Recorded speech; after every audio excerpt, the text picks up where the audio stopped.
اسلامي امارت وایي چې کابل د مرکزي اسیا له هیوادونو سره د متقابل احترام ګډو ګټو او د اقتصادي همکاریو په رڼا کې خپل اړیکو ته دوام ورکوي. ذبیح الله مجاهد زیاته کړې چې د اسلامي امارت د حکومت رسمیت پیژندنه د هر هیواد خپله شخصي پریکړه ده. کابل له مرکزي اسیا هیوادونو سره په داسې حال کې خپل اړیکې پراخوي چې له پاکستان سره په اړیکو کې ځینې ستونزې او مشکلات هم رامنځته شوي دي او امارات هڅه کوي چې په سیمه کې نوي دوستان او نوي بازارونه ترلاسه کړي. موږ د نن شپې په تودو خبرو کې څو مهمې پوښتنې لرو. د مرکزي اسیا هیوادونه اوسني افغانستان ته په کومه سترګه ګوري؟ په داسې حال کې چې دوی اړیکې له کابل سره پراخې دي ولې د رسمیت پیژندو لپاره ګام نه پورته کوي؟ آیا له چین، روسیې او د مرکزي اسیا له هیوادونو سره اړیکې کولی شي چې د کابل او د غرب د اړیکو ځایناستې شي؟ سلامونه درنو لیدونکو، ستړي مه شئ. تاسو ته دې خبرې ګورئ. زه منصور نیازی یم. را سره په دې بحث کې درې قدرمنو میلمنو ګډون کړی. د سیاسي چارو شنونکی معین ګل څمکنی صاحب، د سیاسي چارو بل افغان شنونکی ډاکټر فیاض صافی صاحب او د سیاسي چارو بل افغان شنونکی سرمؤلف دکتور عنایت الله عادل صاحب. تاسو ټول ستړي مه شئ، په خیر راغلئ. څمکنی صاحب، دا بحث به هم تاسو سره پیل کړم. غواړم چې یو بل زاویې نه دا پوښتنه مطرح کړم. آیا د کومې اړیکې چې افغانستان له چین سره، له روسیې سره، د مرکزي اسیا له هیوادونو سره او په ټوله کې د شرق له بلاک سره پالي، دا هغه امتیازات کابل ته ورکولی شي؟ کوم امتیازات چې په اړیکو کې له غرب سره دي؟ بسم الله الرحمن الرحیم. تاسو ته دواړو ډاکټر صاحبانو ته او لیدونکو اوریدونکو ته سلامونه وړاندې کوم. د نړۍ هغه هیوادونه چې هغه هر هیواد څومره چې دوی پتانسیال لري هغې ته په کاتو سره د نړۍ هیوادونه ورسره اړیکې جوړوي. پخوا هم افغانستان د روسیې او د انګلستان په منځ کې د ټکر میدان و. دغه اوس هم ده او راتلونکي کې به هم وي افغانستان. نو امریکا او د هغو متحدین چې کوم د G7 هیوادونه ورته یایي، د فلحال دپاره په نړۍ کې دوی په اوله درجه کې دي. ځکه مثال به درکړم، امریکا د بل براعظم نه د دنیا هغه مخ نه راځي دلته ایران بمباروي.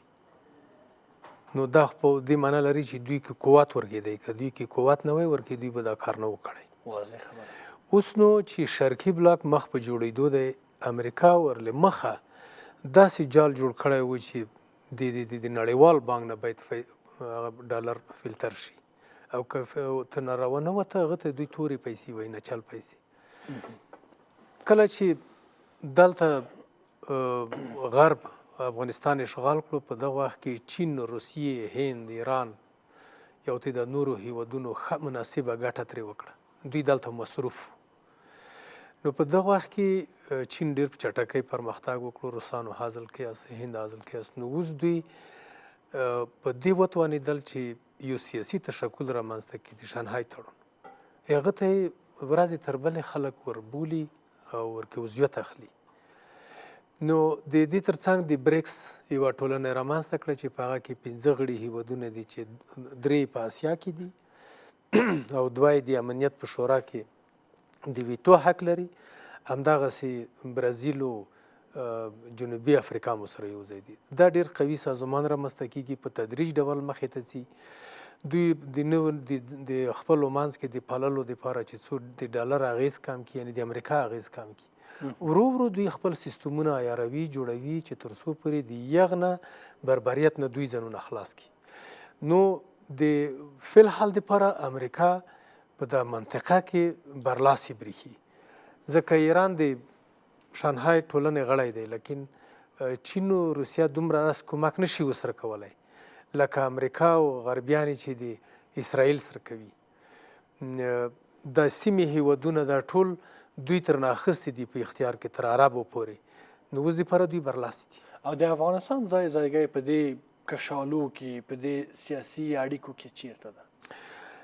افغانستان بعد له ډېرو اوږدو جګړو نه چې حتی په د یوه پیړۍ کې 2 ځلې په افغانستان باندې تیری وشو، اشغال شو، خو افغانانو په ډېر قوت سره بدون له دې نه چې په سیاسي ملحوظاتو یا په نورو خو د وطن د احساس په خاطر باندې د خلک یې وبسل، ماتې ورکړه. اوس افغانستان هم شرقي بلاک ته د حد نه زیات مهم دی، ځکه زړه دی آسیا دی. بله که افغانستان نه وي ورسره نو دا خو نشي جوړېدلی. او د بلې طرفه غرب ته هم ډېر مهم دی. که چیرې دغه نقطه د غرب سره نه وي ورسره یا د دوی د غرب سره اړیکې ونه پالي، نو غربیان تقریبا د آسیا نه ووتل. نو دغه ځای کې به د آسیا هغه زیرمې چې په آسیا کې دي د نړۍ په سطحه دلته زیاتې دي، بشري قوت هم زیات دی دلته.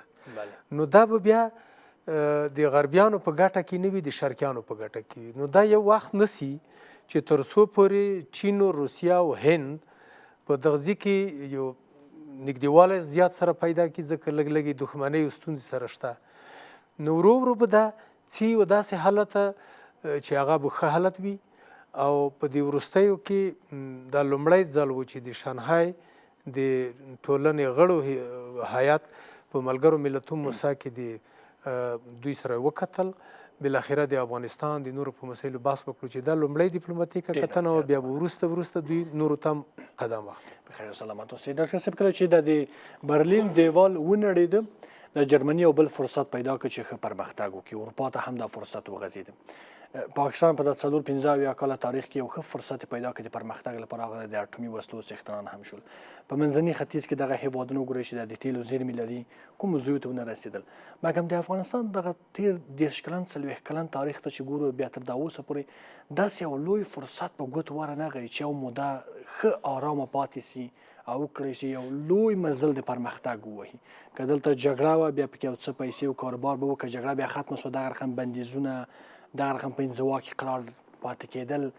زه غواړم وپوښتم چې لامل یې څه ده چې افغانستان کې دغه رقم وضعیت ډېر پیچلی و، سخت و چیلنجي پاتې شوی؟ بسم الله الرحمن الرحیم. تاسې په میز کې دواړه خواږه او درانه او پتمن ورونه، څمکنی صاحب، عادل صاحب، او د دې مجاهد ولس سره بړېدلي کړېدلي ټولو تنکیو زلمیانو چې د ګاونډ او لرې څخه موږ ډېر کړېدلي یو، السلام علیکم ورحمت الله وبرکاتو. درون نیازی صاحب، که د ځمکې د کرې تاریخ ته نظر وکړو او یا داسې ډېر لرې هم لاړ نه شو او د اوسنی تاریخ راواچو، نو به جوته شي چې د افغانستان دپاره د خپل د 4 عمده دلایلو د کبله دا ځمکه او دا جنتي خاوره ولې د اور په لمبو کې سوځي. موږ نه، کله چې زما دا ځمکه سوځي، بیا د ده ټول پیداوار، که غنم پې کرل دي، که جوار دي، که زه یم، که ته یې، که هر زنده روح دی. ځکه نن که د دې پیداوارو نه پوښتنه وکړي، د پیداوار ژوندي یعنې بوټي نه پوښتنه وکړي، دا زما پوښتنه که ته د افغان بوټي نه پوښتنه وکړې او دا بوټی 30 کلن ونه وي، نو د هغه په سینه کې د هر مملکت ظالم مملکت باروت او مرمۍ شته او یو اوښ کم ترې را روانه ده. که مې دا ثابته نه کړه، همدا اوس په همدې کابل کې د افغانستان په هر ګوټ ګوټ کې، په کم کلي کې کم سړی و، هغه ویل زه حقایق وایم.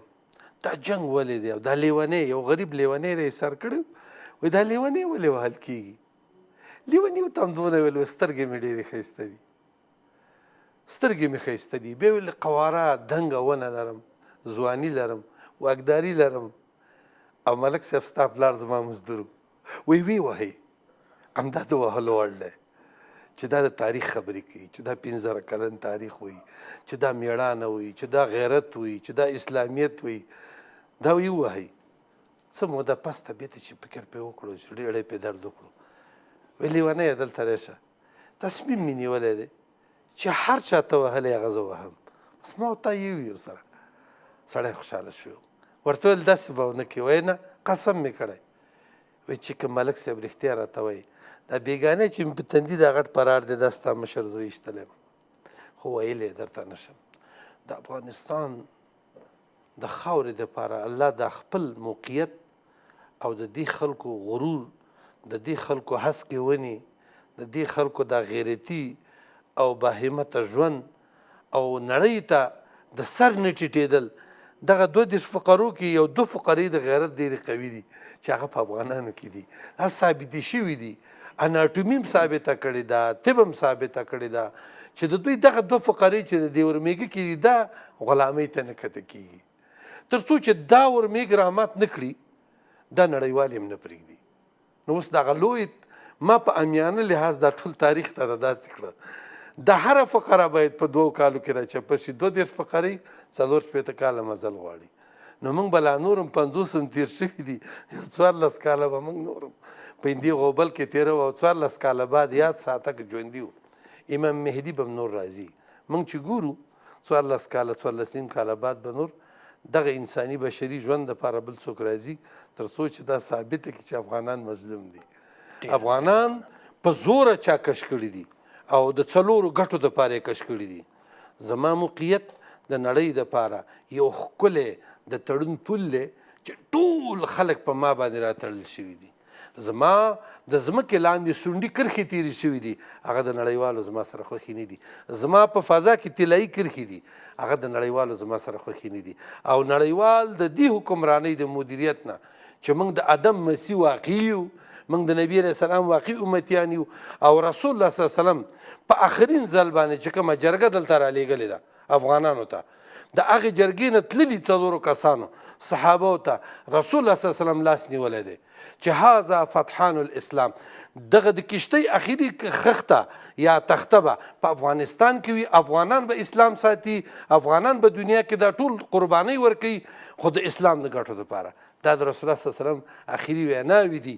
موږ د اسلام، موږ د دین، موږ د غیرات، موږ د واقعي تاریخ، موږ د جغرافیه خاوندان ولې دا چې نړیوالو مکارو په داسې فریب کې او په داسې چل کې زمونږ د بشریت نه زما د خاورې نه داسې استفاده وکړه چې هغه سیاست کمیټه چې په کال 2 مجلسه نیسي او د دې جغرافیې د الوزولو او د اټومي کولو او د دې د ذروي کولو دپاره څه کوښښونه وکړه، د دې بچو دپاره د دې نسل دپاره چې په سپی وي وخوري، په شرمخان یې وخوري، په داړه یې وخوري، نو هغه بې موره اولادونه، بې پلاره اولادونه چې شیدې د مور نه خوړلي دې ملک ته غوبل ته راولېږل او زموږ لرغوني تاریخ او زما ژوند او زما وزن ته یې په سپکاوی. په خیر او سلامت اوسئ. دکتور صاحب، افغانستان داسې یو وضعیت کې ده چې د خپل ثبات د ساتلو لپاره مجبوره ده دغه هیواد د غربي او د شرقي بلاک ترمنځ یو تعادل او توازن وساتي. مجبوره ده چې د هند او پاکستان ترمنځ په اړیکو کې یو توازن وساتي. د همدې لپاره امارات ویلي چې بهرنی سیاست اقتصاد محوره ده او متوازن ده. خو ظاهرا نړیوال داسې یو څه نه غواړي. هغوی داسې تعبیر کوي چې یا له موږ سره پاتې یا به د موږ پر ضد اقدام کوو. دغسې یو وضعیت کابل څنګه مدیریت کولی شي؟ بسم الله الرحمن الرحیم. ډېر قدرمن نیازی صاحب تاسې ته او قدرمن ډاکټر صاحب څنګکني ته او ډاکټر صاحب صافي ته، ستاسو همکارانو ته او ټولو لیدونکو ته د زړه له کومې سلامونه، احترامات او نیکې هیلې وړاندې کوم. قدرمن نیازی صاحب، ډاکټر صاحبانو په دې باندې رڼا واچوله او تاسې هم وختاً په وختاً دا موضوعان او دغه موضوعاتو ته کې بحثونه ډېر شوي دي او لا پسې روان دي. او مخکې ډاکټر صاحب ډېره واضحه کې ووایي چې افغانستان هغه یوه نقطه ده چې نړیوال هر هیواد غواړي چې افغانستان یا یې پر خپله ولکه کې وي یا د افغانستان سره اړیکې ولري او ډېری د دې ارزوګانې لري چې باید افغانستان د دوی سره په د دوی تر چتر لاندې وي یا د دوی تر اداره لاندې وي یا د دوی تر نظام په ډېرې بخښنې سره چې همدې نقطې کې غواړم مداخله وکړم. دغه ډېر د افسوس وړ ده چې ولې نړیوال او ځینې هیوادونه پر دې باندې تمرکز کوي چې افغانستان باید د دوی په ولکه کې وي، د کابل بهرنی سیاست باید دوی مدیریت کړي، هر څه چې دوی وایي افغانستان باید هغه ومني. ولې داسې یو اړیکې نه پالي چې آزاد خپلواک افغانستان سره اړیکې وپالي چې هغه لوري ته هم د یو سیالو د یو هیواد په سترګه وګوري؟ وایي نه، باید داسې یو هیواد واوسي چې هر څه موږ وایي هغه باید ومني. ډېره مهمې پوښتنې ډېرې پایلې خو جګړې وې، شخړې وې، ستونزې وې، مرګونه وو، بمبارۍ وې، هغه د موږ ولیدل د روسانو، د امریکایانو، د انګریزانو. دقیقا ګورئ، موږ د دې یوه پیړۍ تېره شوه، په دغه یوه پیړۍ کې بیا د نیمه پیړۍ چې وه دا د د افغانانو د تکلیفونو د زحمتونو د یعنی د مشکلاتو نیمه پیړۍ وه چې تر اوسه پورې هم دغه یو څو کاله کېږي چې دی لږ د راحت ساه اخیستې ده خو اوس یې هم نه پرېږدي.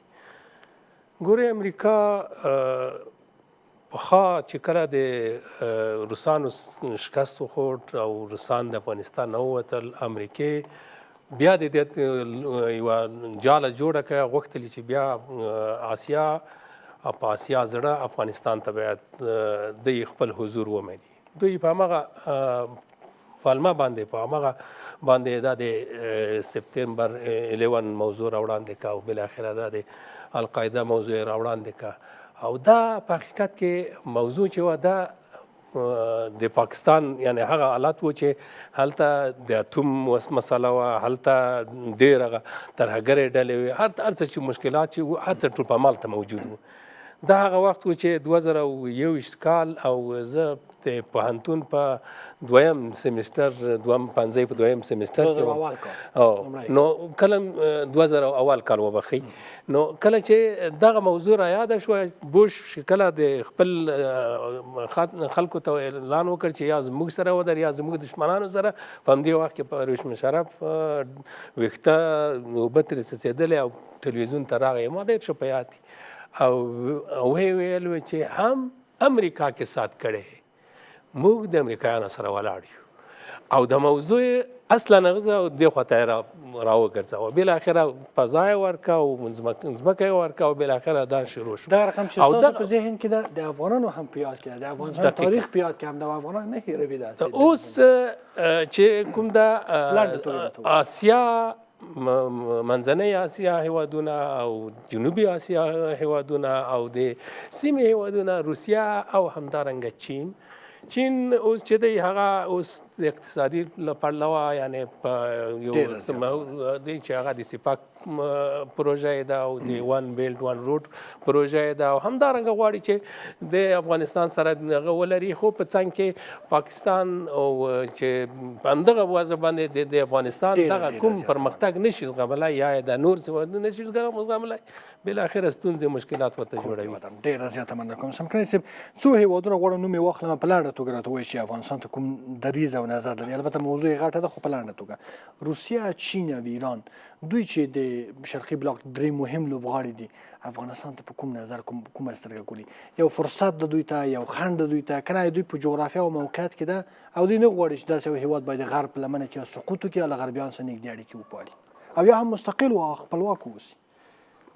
د درې دیو چې وښودل د دوی له باده مرغه افغانستان هم داسې نه غواړي چې دوی د خپل ځان باندې متکي وي، له باده مرغه دا دوی نیت کې ده. خو دا هم نه غواړي چې ناامنه دي شي، ځکه د مستقیما دوی ته سرایت کوي د ناامني، او دا هم نه غواړي چې د غرب په لمن کې دي ولویږي. دا درې واړه شته، خو دا چې دوی څنګه دغه هدف ته رسیږي، کله به ورسیږي، د اوس دپاره چې دوی د موږ سره اقتصادي اړیکې پالي، دا دغه کې همدغه درې واړه نغښتي دي. دا شنه خپله ګټه یې پکې ده او د بل چا نه هم هغه کوي، بخیلي کوي چې دلته باید نه وي، ځکه دوی ویریږي د دغې نکتې نه. د افغانانو نه هم ویریږي، ځکه افغانان خو په تیر تاریخ کې لوی تاریخ لري، داسې خو نه ده. هغه وایي چې که د افغانان سره یو شي نو په شاوخوا نه به ډېره باده راولي، خو داسې نه ده. افغانان اوس په دې پوه شوي دي چې موږ خپل ځانونه یو سنبال کړو.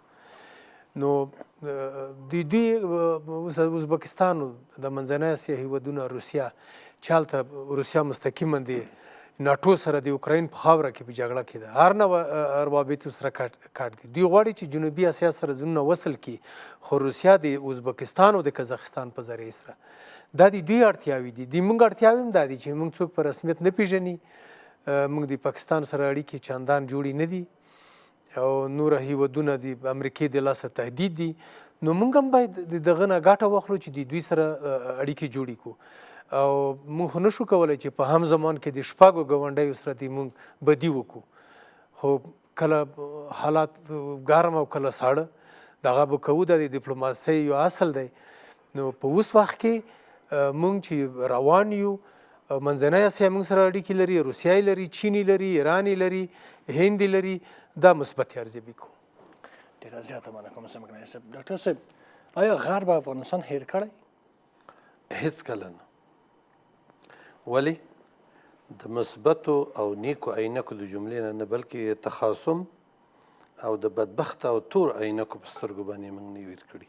غرب دلته خپلې ګټې درلودلې، خپلې موخې درلودلې. هغه د یو تمثیلي ډرامې په پیل او اخره کې نه و راغلی. کوم ګاونډیان چې د هغوی سټیکرې به یې توضیح کولې، دا جنګ یې ګرم ساته، د دوی په اوږو یې خپله سلا کېښودله. هغه معلوم دي اوس هم هغه خپلې ګټې په دوی ساتي.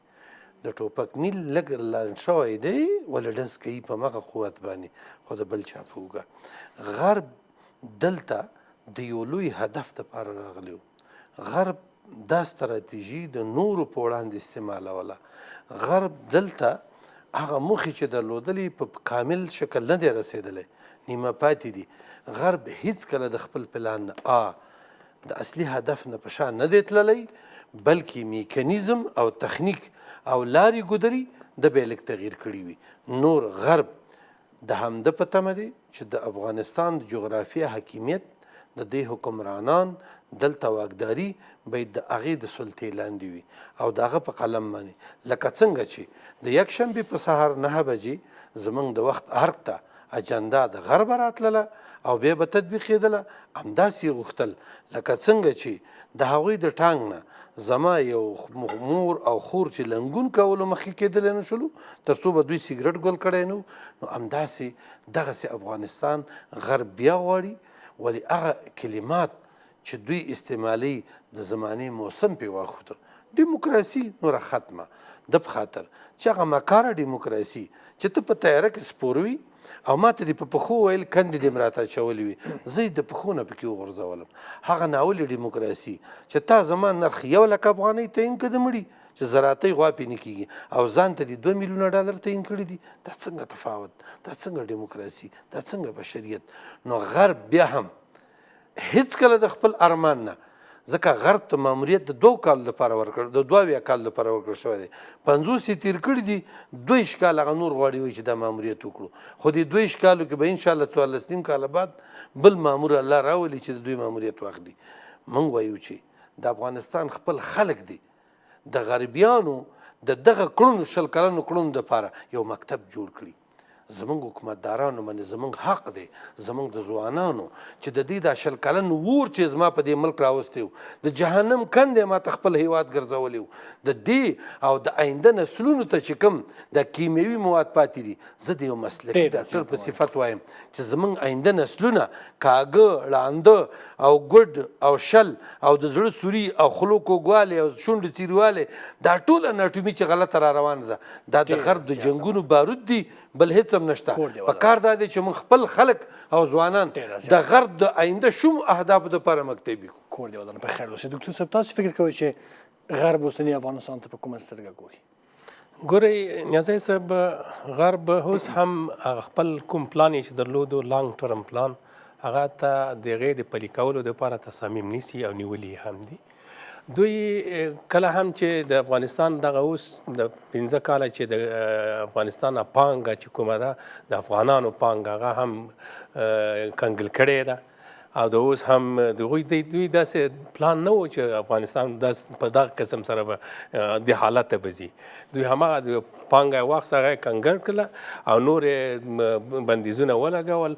د افغانستان هغه کدرونه چې کوم وو، هغه کوم لوستي ځوانان چې وو، هغه ځوانان چې وو، هغه بشري ځواک چې وو، هغه یې ټول ویستو او هغه کوم ځوانان یا کوم کدر چې افغانستان در هغه یې خپل هیوادونه پرې آبادوي. اوس چې کله هم هغه د دوی چې په کار نه کېږي، هغه یا داسې ملکونو ته لېږلي چې هغه بیرته راتلی نه شي او یا یې په تیاره کې اچوي، بیرته په میدان هوایي کې کوزوي او ورته وایي چې دا ریفوجیز دي او دا غیر قانوني دي، دا پلاني دي او دا هغه دي او دا دي. او د دې دپاره اوس هم غرب پلانونه لري. غرب اوس هم دې ته تصمیم تیار په مرصد کې ناست دی.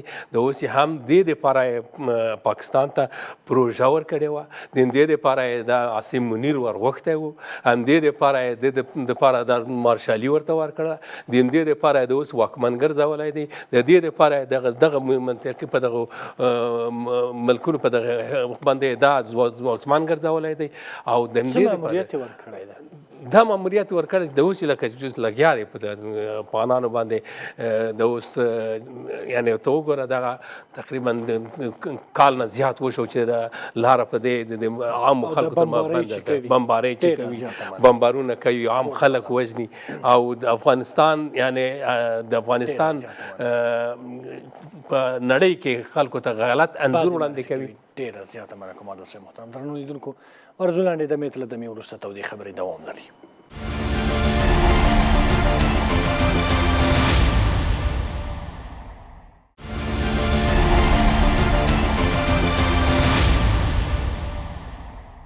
تودو خبرو ته بیا هم ښه راغلاست.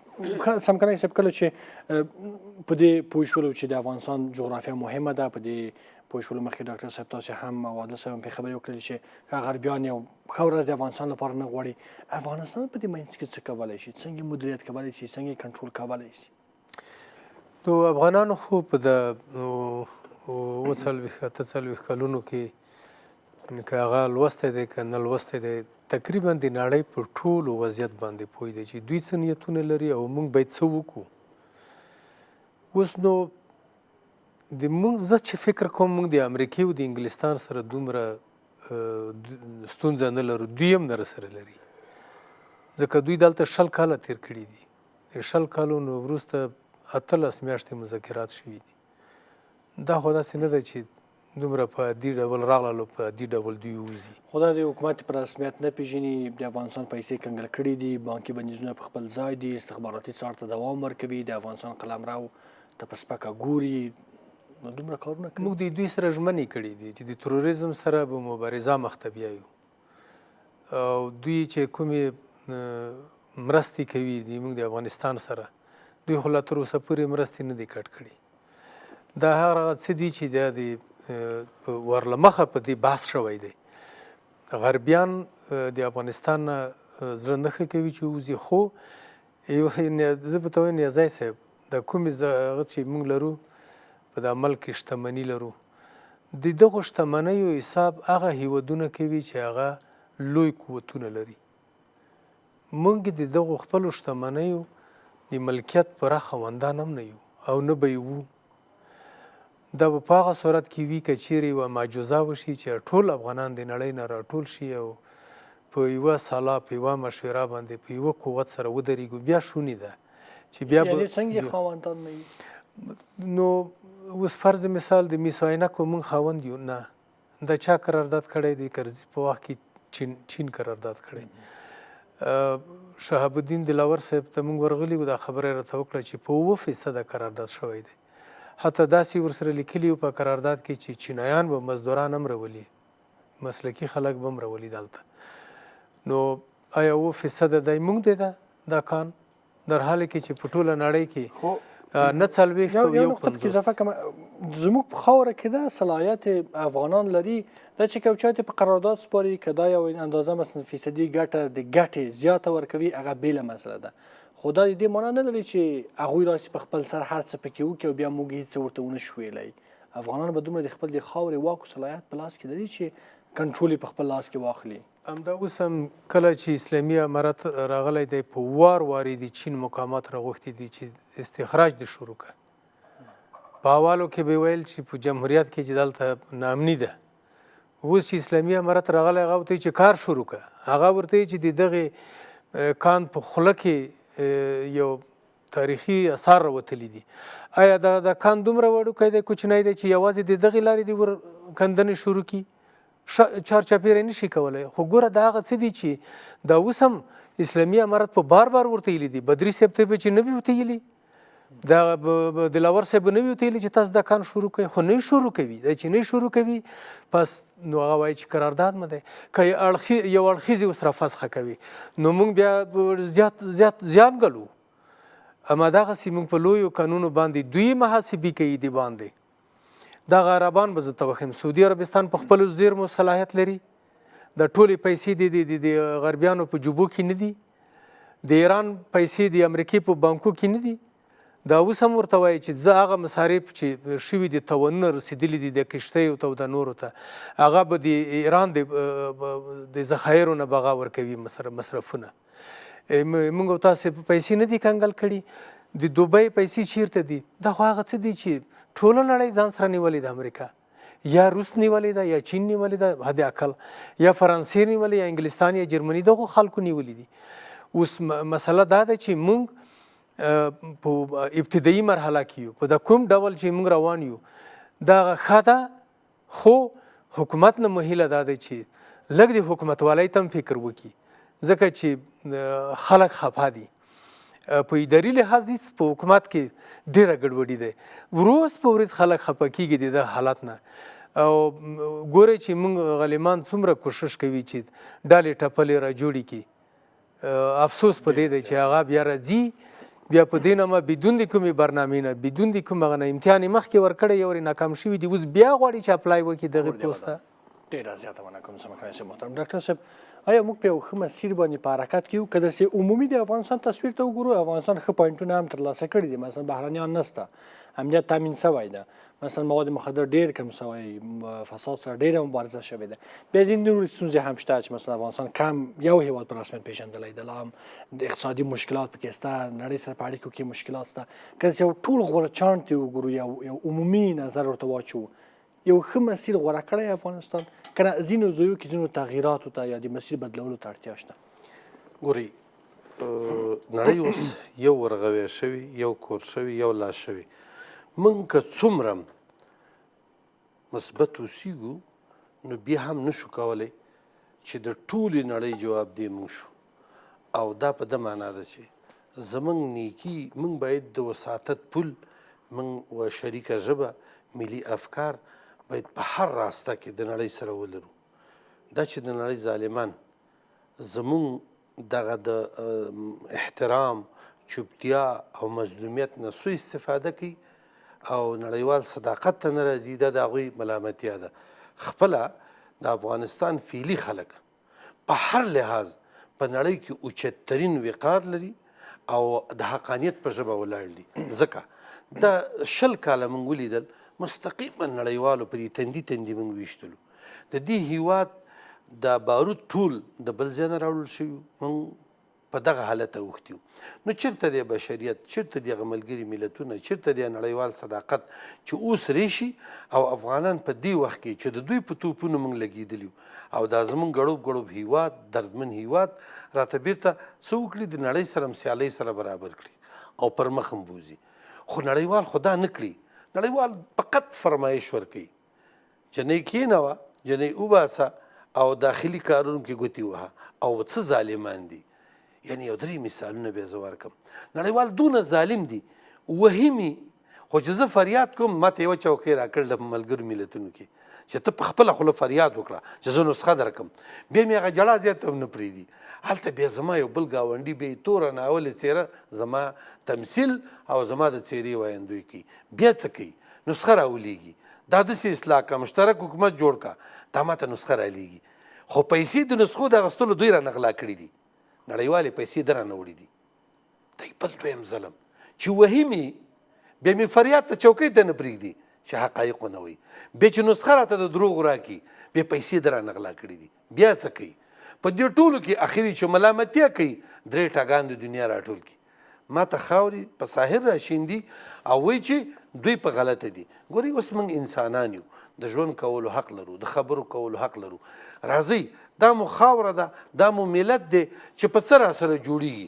که دې ملت په لویه جرګه، که دې ملت په عنعنوي جرګه دا اعلان وکړو چې دغه حکومت ماته، زه ترې خوشحاله یم، موږ ترې خوشحاله یو، نو ستا را باندې څه دي؟ خو اصلا خو دا تبه چې په تا راغلې ده، دا د بروسیلوسس، خو دا خو د شیدو ده، دا خو د مستو ده، هلته خو لنګه غوا ده. نو دوی دا وایي کوم سړی مریض شوی په تبه او هغې ته بروسیلوسس په طب کې وایي ماسته درته راوړم، وایي دا لرې که، وایي کوچ، وایي دا لرې که، یعنې منابع د غوا لرې که. هغې ورته ویل چې اصلي غوا وباسه، دی به ارامي راشي. افغانان چې تر څو دا غوا د کوره ونه باسي، دا شیري غوا، ارامي دلته دوی لپاره سخته. کور دی ودان، ډېره زیاته مننه کومه.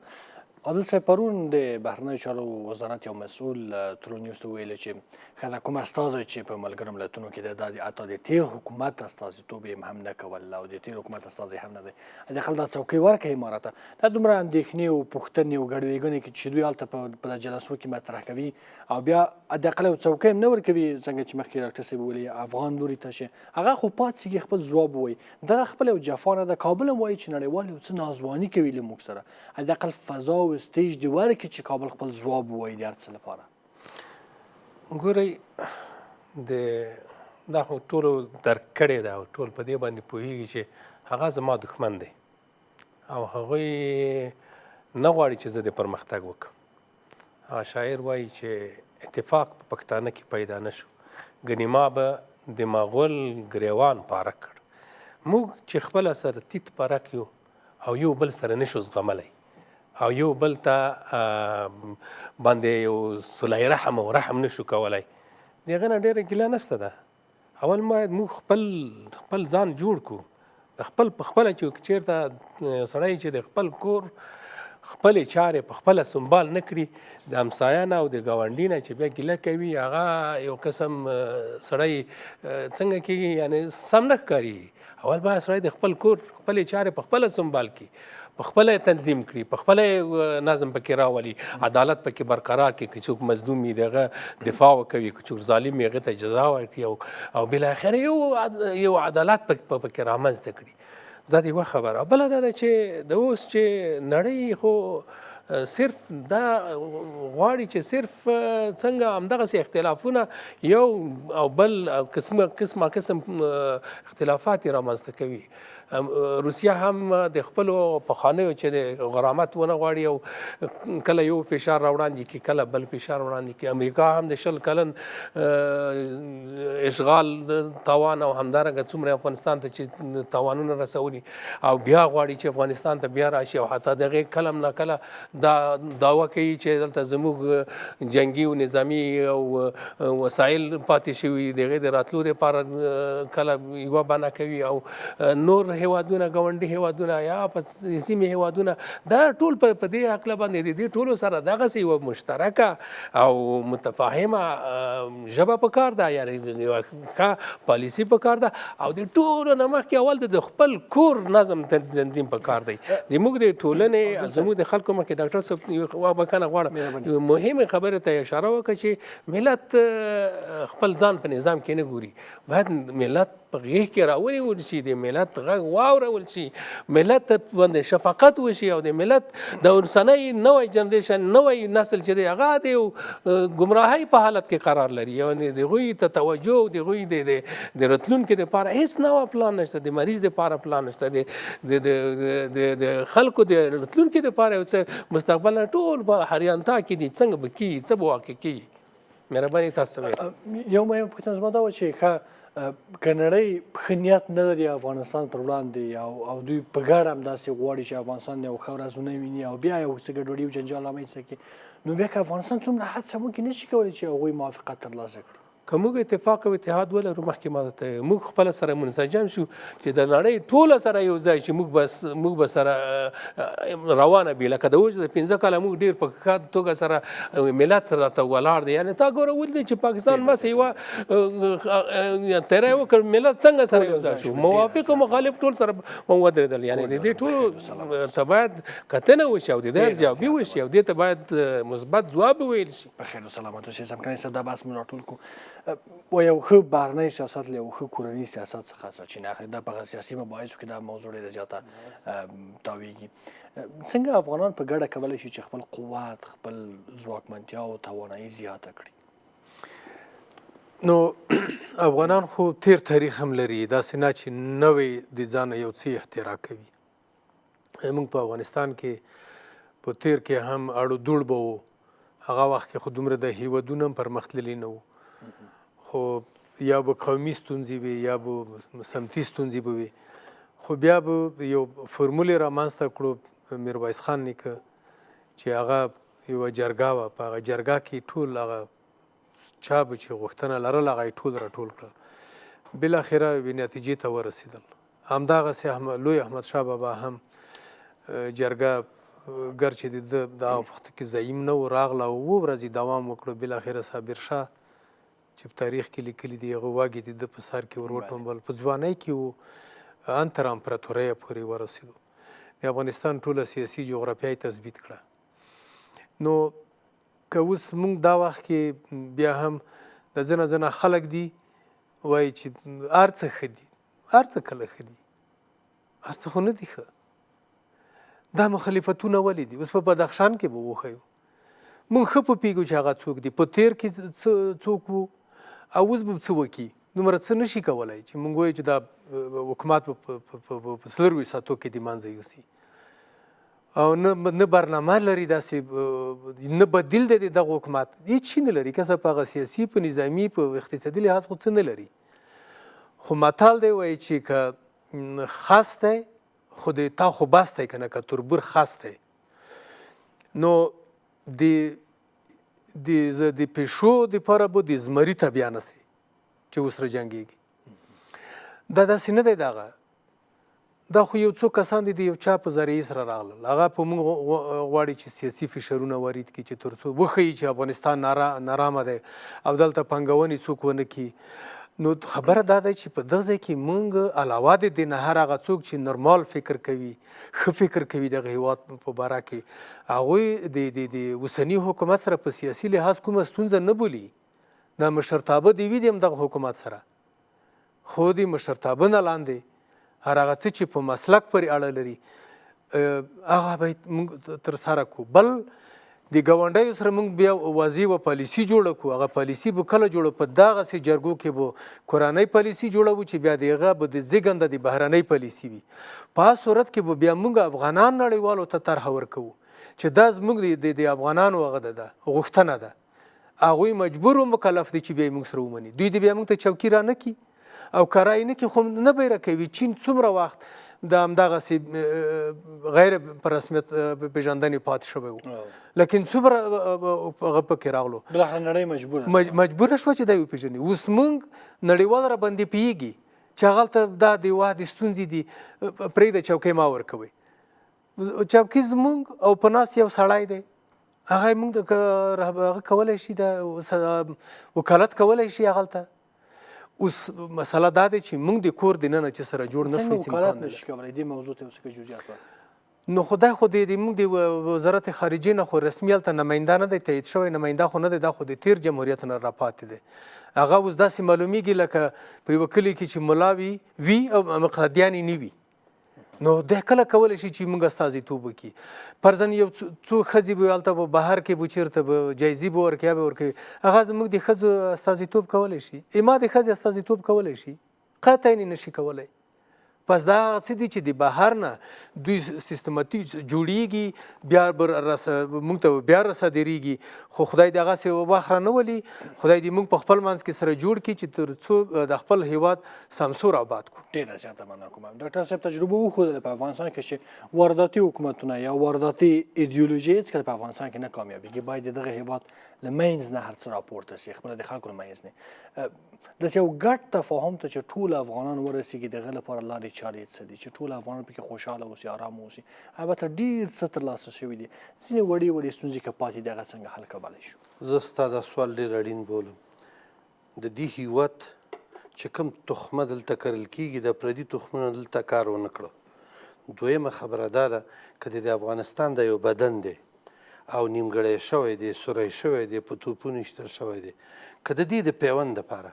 د هر افغان نه په هر ملک کې د مسلکي علمي لحاظه پیوند اچول کېږي اوسنۍ حکومتداري باید دا مساعد او دا لاره برابره کړي او دا ګړو ګړو افغانستان نه ته ټکور کړي دریم خبره ډېره مهمه ده هر ملتونه د حکومتونو دپاره او هر حکومت د ملت مسؤلیتونه لري چې د ده ملت په څه خوشحالي دا ملت د دغه خوشحالۍ دپاره د دا لاره ګودر برابر کړي عمر کوڅو ته وته او ویل به چې تاسو د عمر د عدالت خبره وکړئ اوس د هم دا ملت یو ځای سره چې په هر نومي راټول شي د ده د شته افکارو او قوت نه دی د نړۍ د نظام د دې خاورې د دې پتمن تاریخ جغرافیا دپاره یو ښې ټوټې او پرزې راټولې شي چې الله ورته ګراني، رسول ورته ګراني، په زړه کې د وطن واقعي مینه پرته وي، دغه پرزې دې راټولې شي او دا لویه مشینري دي او دا لویه نسخه دې په دې نوشته شي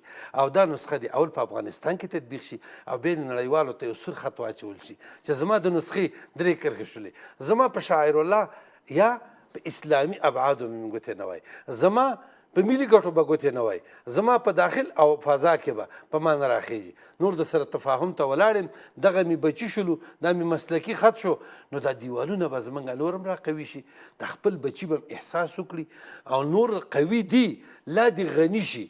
زه هم د دې د غنامندۍ دپاره دي پروګرامونه برابر شي که په هر اسم باندې وي او زمونږ مشران د نور هم د ځوانانو عاطفه او د دوی راتګ ځان ته زیات کړي تر څو خدای مکړه هغه زهرجن الفاظ او هغه افزار او زهرجن تبلیغات چې په نړۍ کې زهر خپروي دا رانشي او د ساري ناروغانو غوندې زما بچي زمانه بیا خدای مکړه د بل طرف په منفي طرف وانخلي، بیا به ډېره سخته شي، کاروان به بیا په منفي طرف روان شي، چوکۍ به ډکې شوي وي، په موټر پسې به منډې وهو، ودرېږه بیا به نه د کلینر په صفت قبلیږو نه به بیا ډرایور ځای څوک راکوي.